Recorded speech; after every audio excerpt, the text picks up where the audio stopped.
వల్లభనేని వంశీ ఎప్పుడో చేశాడని చెప్పి ఈరోజు అరెస్ట్ చేశారు. ఇలాంటి సంఘటన జరిగిన తర్వాత కూడా వీళ్ళని ఎప్పుడో వస్తామని అనుకోవద్దు. మేము అధికారంలో వచ్చిన తర్వాతనే వీళ్ళందరినీ తప్పకుండా రేపైనా అరెస్ట్ చేసే కార్యక్రమం చేస్తాం. వదిలిపెట్టే కార్యక్రమం అయితే చేయం, ఖచ్చితంగా చెప్తా ఉన్నాం. ఈ రోజు ఎవరెవరు ఉన్నారో వాళ్ళ మీద కంప్లైంట్ ఇస్తాం. రేపు వీళ్ళు ఖచ్చితంగా వీళ్ళని లోపలికి పంపించే కార్యక్రమం కూడా చేస్తాం.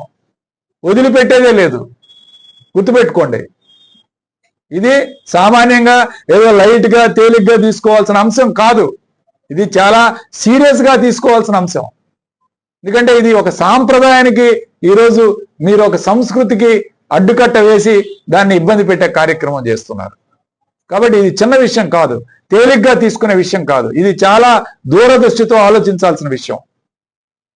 కాబట్టి ఎవరైనా సరే, దీనిలో ఉన్న వాళ్ళు ఎవరైనా సరే ఇది తప్పు, దీన్ని ఖండించాలి, దీని మీద చర్యలు తీసుకోవాలని చెప్పి నేను గట్టిగా డిమాండ్ చేస్తాను.